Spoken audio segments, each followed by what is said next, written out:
Hi friends, welcome to my channel. நாம் இந்த வீடியோல எதை பத்தி பார்க்க போறோம்னா the have to, has to, had to. இத வந்து எங்கெல்லாம் யூஸ் பண்ணலாம், இத யூஸ் பண்ணி எப்படி எல்லாம் பேசலாம், அத பத்தி தான் நம்ம இந்த வீடியோல பார்க்க போறோம். ஓகே फ्रेंड्स, வீடியோக்குள்ள போறதுக்கு முன்னாடி நம்ம சேனலை ஃபர்ஸ்ட் டைம் பாக்குறீங்கன்னா சப்ஸ்கிரைப் பண்ணுங்க. இந்த வீடியோ உங்களுக்கு பிடிச்சிருந்தா லைக் பண்ணுங்க. ஓகே, இந்த வீடியோக்குள்ள போகலாம். ஓகே, ஃபர்ஸ்ட் ஒன் இந்த have to, has to, had to இதை எங்க யூஸ் பண்ணுவோம் அப்படின்னா நம்மளுடைய கடமையை சொல்லும்போது, அதுக்கப்புறம் நம்மளுடைய அவசியத்தை சொல்லும்போது, அடுத்து கட்டாயத்தின் பேர்ல ஒரு விஷயத்த பண்ணணும் அப்படிங்கிறப்போ நம்ம என்ன have to, has to, had to use பண்ணுவோம். ஓகே, கடமை அப்படின்னா நம்ம வந்து இப்போ நான் வந்து வேலைக்கு போகணும், நான் சம்பாதிக்கணும், நான் பிள்ளைய பார்க்கணும், இதெல்லாம் நம்மளுடைய கடமை தானே. இப்போ ஒரு விஷயத்த உங்களுக்கு பண்ணணும், அது உங்களுடைய கடமை அப்படின்னா அங்க என்ன யூஸ் பண்ணணும்னா have to யூஸ் பண்ணணும். அதே போல அவசியம், எனக்கு கடைக்கு போக வேண்டி இருக்கிறது, எனக்கு வேலைக்கு போக வேண்டி இருக்கிறது, அப்படி அந்த வேலைக்கு போக வேண்டி இருக்கிறது அது வந்து நம்மளோட அவசியம். இப்போ எனக்கு ஸ்கூலுக்கு போக வேண்டி இருக்கிறது அப்படின்னு நம்ம சொல்றோம்ல, எனக்கு காலையில சீக்கிரமா எழுந்திருக்க வேண்டி இருக்கிறது, இதெல்லாம் நம்ம அவசியத்தின் பேர்ல சொல்லும் போது அங்க என்ன யூஸ் பண்ணணும், இந்த have to யூஸ் பண்ணுவோம். அதுக்கு அடுத்து கட்டாயம், நம்மள வந்து வற்புறுத்துவாங்க தானே, இது கட்டாயமா நீ பண்ணியேதான் ஆகணும் அப்படின்னு. அப்ப நம்ம வேற வழி இல்லாம அது பண்ணியேதான் ஆகும்.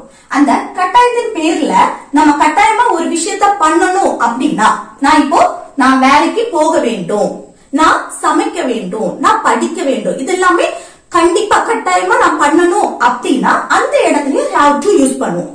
அதுல நம்ம must யூஸ் பண்ணிக்கலாம். ஓகே, மஸ்ட் அப்படினாலே என்னது, கட்டாயமா ஒரு விஷயத்த பண்ணணும் அப்படின்னா அந்த இடத்துல மஸ்ட் யூஸ் பண்ணுவோம். ஆனா அதுல have to யூஸ் பண்ணிக்கலாம். ஓகே, மஸ்ட் யூஸ் பண்ணக்கூடிய இடத்துல have to யூஸ் பண்ணிக்கலாம். அப்போ இந்த have to, has to, hadங்கிறது என்னன்னா பாஸ்ட் பத்தி பேசும்போது, இப்போ எனக்கு ஒரு வேலை செய்ய வேண்டி இருந்தது, எனக்கு கடைக்கு போக வேண்டி இருந்தது, அதனால நான் நேற்றுக்கு வரல அப்படின்னு சொல்லுவோமா, எனக்கு நேற்றுக்கு நிறைய வேலை இருந்தது அதனால என்னால வர முடியல, அப்ப அந்த வேலை இருந்தது அப்படின்னு சொல்லுவோமா, எனக்கு நேற்றுக்கு நிறைய வேலை இருந்தது. அப்படி பாஸ்ட் பத்தி பேசும்போது இந்த had to யூஸ் பண்ணுவோம். பிரசன்ட்ல பேசும்போது, இப்போ நான் வேலைக்கு போகணும், நான் வேலைக்கு போக வேண்டி இருக்கிறது, அடுத்து நான் வேலைக்கு போக வேண்டும், இப்படி எல்லாம் சொல்லும் போது அதுல என்ன யூஸ் பண்ணணும், இந்த have to இல்லனா has to, அது சப்ஜெக்ட பொறுத்து. ஓகே, இப்போ பிரசன்ட் பத்தி மட்டும் இல்ல, ஃபியூச்சரை பத்தி பேசும்போதும் இந்த have to இல்லனா has to யூஸ் பண்ணிக்கலாம். ஓகே, பிரசன்ட் அண்ட் ஃபியூச்சரை பத்தி பேசும்போதும் இந்த have to இல்லனா has to யூஸ் பண்ணிக்கலாம். ஆனா had to வந்து பாஸ்ட் பத்தி பேசும்போது மட்டும் தான் யூஸ் பண்ணணும். ஓகே, பாஸ்ட் அப்படின்னா கடந்த காலத்தை பற்றி பேசும்போது, இப்போ எனக்கு வேலைக்கு போக வேண்டி இருந்தது, நேற்றுக்கு எனக்கு சீக்கிரமா தூங்க வேண்டி இருந்தது அப்படின்னு நம்ம சொல்லுவோம்ல, அப்படி சொல்லும் போது நம்ம இந்த had to யூஸ் பண்ணுவோம். ஓகே ஓகே, நெக்ஸ்ட் வந்து இதோட ஸ்ட்ரக்சர் பத்தி பார்க்கலாம். ஸ்ட்ரக்சர் பாருங்க, have to, has to எங்க யூஸ் பண்ணணும்னு பார்த்தோம், பிரசன்ட் பத்தி பேசும்போது, இல்லனா ஃபியூச்சரை பத்தி பேசும்போது யூஸ் பண்ணிக்கலாம். had to வந்து பாஸ்ட் பத்தி பேசும்போது தான் நம்ம யூஸ் பண்ணிப்போம். இப்போ இதோட ஸ்ட்ரக்சர் பாருங்க, have to வரும்போது சப்ஜெக்ட் என்ன இருக்கணும், ஃபர்ஸ்ட் சப்ஜெக்ட் இருக்கணும். அந்த சப்ஜெக்ட் வந்து I, you, we, they, அடுத்து ப்ளூரல் நவுனா இருக்கணும். நவுனா என்ன, ஒரு பெயரை குறிக்கிறது, பெயர் சொல். ஓகே, எதுக்கெல்லாம் பெயர் இருக்கோ அது எல்லாமே நவுன். அப்ப plural noun. Okay, first subject இது இருக்கணும், அடுத்துதான் என்னது have to இருக்கணும், அதுக்கு அடுத்து verb, மெயின் verb அடுத்து இருக்கணும். அந்த மெயின் verb வந்து V1, அதாவது பிரசன்ட் ஃபார்ம்ல இருக்கணும். ஓகே, பிளஸ் ரிமைனிங் இருக்க verbs. அடுத்து பாருங்க, has to வரும்போது ஃபர்ஸ்ட் சப்ஜெக்ட் என்னெல்லாம் இருக்கணும், he, she, it, அடுத்து singular noun. Okay, singular noun இருக்கணும். he, she, it singular noun வரும்போது நம்ம has to தான் யூஸ் பண்ணுவோம். ஓகே, has to, அதுக்கு அடுத்து என்ன verb V1 ஃபார்ம்ல இருக்கும், பிரசன்ட் ஃபார்ம்ல தான் இருக்கும். ஓகே, அடுத்து ரிமைனிங் இருக்க verbs. அதுக்கு அடுத்து பாருங்க, had to, இது வந்து பாஸ்ட் பத்தி பேசும்போது, பாஸ்ட் பத்தி பேசும்போது எல்லா சப்ஜெக்ட்டுக்குமே had to தான் வரும். ஓகே, எல்லா ஆல் சப்ஜெக்ட்டுக்குமே had to தான் யூஸ் பண்ணுவோம். ஓகே, அப்போ சப்ஜெக்ட் அடுத்து had to, அடுத்து மெயின் verb, அந்த வெர்பும் இந்த V1 பிரசன்ட் ஃபார்ம்ல தான் இருக்கும். ஓகே, நம்ம பாஸ்ட் பத்தி பேசினாலும் அந்த verb வந்து present form ஓகே, அடுத்து ரிமைனிங் இருக்கு verbs. அடுத்து ஒண்ணு கவனிக்கணும். இப்போ have to, has to, had to, அடுத்து நம்ம ஆல்ரெடி பார்த்திருக்கோம் have, has, had, அடுத்து must, அதுக்கப்புறம் can, could, இது எல்லாமே என்னது model verb. Okay, model verbs. இதெல்லாம் யூஸ் பண்ணும்போது இந்த verb இருக்குல்ல, இந்த verb வந்து எப்பவுமே present formல தான் இருக்கும். மாடல் verbs வரும்போது verb வந்து present formல தான் இருக்கும். ஓகே, நம்ம past பத்தி பேசினாலும் verb வந்து என்னதான் இருக்கணும், present formல தான் இருக்கும். அத மட்டும் ஞாபகம் வச்சுக்கோங்க, சரியா? ஓகே, இனி கொஞ்சம் எக்ஸாம்பிள்ஸ் பார்க்கும்போது உங்களுக்கு கூட கொஞ்சம் புரியும். இல்ல ஃபர்ஸ்ட் ஒன் பாருங்க, நான் நாளை 4 மணிக்கு எழுந்திருக்கணும். நம்ம சொல்லுவோம்ல, நான் நாளைக்கு 4 மணிக்கு எழுந்திருக்கணும், இல்ல எழுந்திருக்க வேண்டும், அது கட்டாயமா நம்ம பண்ணணும் அப்படின்னா எழுந்திருக்க வேண்டும், இல்ல எழுந்திருக்க வேண்டி இருக்கிறது, எழுந்திருக்க வேண்டி இருக்கு அப்படின்னு சொல்லுவோமா? அப்ப எழுந்திருக்க வேண்டி இருக்குது, எழுந்திருக்கணும், எழுந்திருக்க வேண்டும், இப்படி எல்லாம் சொல்லும் போது நாம என்ன யூஸ் பண்ணணும், இந்த have to யூஸ் பண்ணுவோம். have to இல்லனா has to. ஃபியூச்சரை பத்தி பேசும்போதும் சரி, பிரசன்ட் பத்தி பேசும்போதும் நாம இந்த have to இல்லனா has to யூஸ் பண்ணுவோம். அது சப்ஜெக்ட பொறுத்து. had to வந்து past பத்தி பேசும்போது மட்டும்தான். ஓகே, அப்ப இப்ப பாருங்க, நான் நாளை 4 மணிக்கு எழுந்திருக்கணும் அப்படின்னு சொல்றேன். ஓகே, அதுக்கு ஃபர்ஸ்ட் என்ன வரணும், சப்ஜெக்ட். இல்ல சப்ஜெக்ட் எது, நான், ஐ. ஓகே, சப்ஜெக்ட் ஐ வந்தா அடுத்து have to வருமா, has to வருமா, have. Okay, have to. அடுத்து என்ன வரணும், verb வரணும், மெயின் verb. அந்த மெயின் verb இதுல எது, நான் நாளை 4 மணிக்கு எழுந்திருக்கணும். எழுந்திருக்கிறதா என்னது, மெயின் verb. அப்போ எழுந்திருக்கிறதுக்கு இங்கிலீஷ்ல என்னது, wake up இல்லனா get up னு சொல்றோம். ஓகே, wake up க்கும் get up க்கும் என்ன டிஃபரண்ட்? இப்போ நம்ம பெட்ல அப்படியே படுத்து கண் முழிச்சு பார்த்துட்டு இருக்கோம் அப்படினா அது wake up.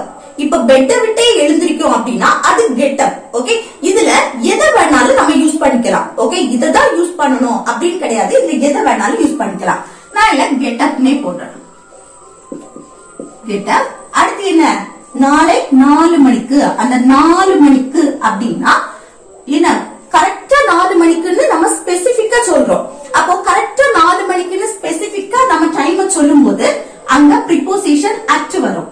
at 4 o'clock. at 4 o'clock. அடுத்து எனக்கு நாளை அப்படின்னா tomorrow. Okay, tomorrow. அப்ப I have to get up at 4 o'clock tomorrow. Okay, இது அவ நாளை 4 மணிக்கு எழுந்திருக்கணும், எழுந்திருக்க வேண்டும், எழுந்திருக்க வேண்டி இருக்கிறது அப்படின்னு சொல்லும்போது அவள் அப்படின்னா என்னது, she. அப்ப இந்த இடத்துல என்ன வரும், I இருக்க இடத்துல she வரும். she வந்துச்சுன்னா இங்க என்ன வரும், has to வரும். she has to get up at 4 o'clock tomorrow. Okay, அடுத்து நெக்ஸ்ட் பாருங்க, நான் சீக்கிரம் எழுந்திருக்க வேண்டி இருந்தது. நம்ம சொல்லுவோம்ல, நான் சீக்கிரம் எழுந்திருக்க வேண்டி இருந்தது, அதனால என்னால வர முடியல அப்படின்னு சொல்லுமா, எனக்கு நிறைய வேலை இருந்தது அப்படியெல்லாம் நம்ம சொல்லுவோம் தானே. அப்போ நான் சீக்கிரம் எழுந்திருக்க வேண்டி இருந்தது அப்படின்னு சொல்லும் போது அது என்னது, பாஸ்ட் தானே. வேண்டி இருந்தது அப்படின்னா பாஸ்ட். அப்ப என்ன வரணும், ஃபர்ஸ்ட் சப்ஜெக்ட் வரணும். நான் அப்படின்னா ஐ. அடுத்து என்ன வரணும், பாஸ்ட் பத்தி பேசும்போது had to. அப்போ had to. அடுத்து என்ன, மெயின் verb வரணும். இல்ல மெயின் verb எது, நான் சீக்கிரம் எழுந்திருக்க வேண்டி இருந்தது. அப்ப எழுந்திருக்கிறது. ஓகே, எழுந்திருக்கிறதா என்னது, மெயின் verb. அப்ப எழுந்திருக்கிறதுக்கு என்னது, get up இல்லனா wake up போடலாம். நான் இல்ல get up னே போடுறேன், சரியா? இல்ல verb வந்து எப்பவுமே present formல தான் இருக்கும். நம்ம past பத்தி பேசினாலும் verb வந்து present formல தான் இருக்கும். Okay, get up. அடுத்து எப்போ, சீக்கிரம் அப்படின்னா early. இது நான் நேற்று சீக்கிரம் எழுந்திருக்க வேண்டி இருந்தது அப்படின்னு சொல்லும்போது I had to get up early yesterday. Okay, இது அவ சீக்கிரம் எழுந்திருக்க வேண்டி இருந்தது அப்படின்னு சொல்லுவோம்ல, அவள் அப்படின்னு சொல்லும்போது she வரும். she had to get up early. இது அவன் அப்படின்னு சொல்லும்போது he வரும். he had to get up early. Okay, அடுத்து நெக்ஸ்ட் பாருங்க, அவள் இப்போது போகணும். நம்ம சொல்லுவோம்ல, அவ இப்போ போகணும் அப்படின்னு, போக வேண்டும், அவ இப்பொழுது போக வேண்டும், போகணும், போக வேண்டி இருக்கிறது அப்படின்னு சொல்லும்போது எப்படி சொல்லுவோம்?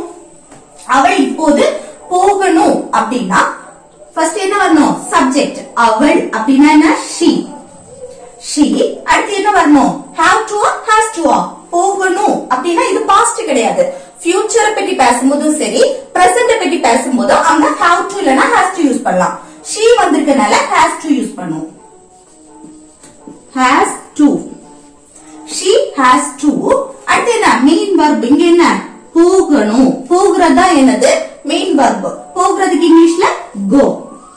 அடுத்து இப்போது அப்படின்னா now. அடுத்து என்ன? நான் இப்போது போகணும். நம்ம சொல்லுவோம்ல, நான் இப்போ போகணும், அவசரமா எனக்கு போக வேண்டி இருக்குது அப்படின்னு சொல்லுவோமா? அப்போ நான் இப்போ போகணும் அப்படின்னு சொல்லும்போது இல்ல என்ன வரணும்?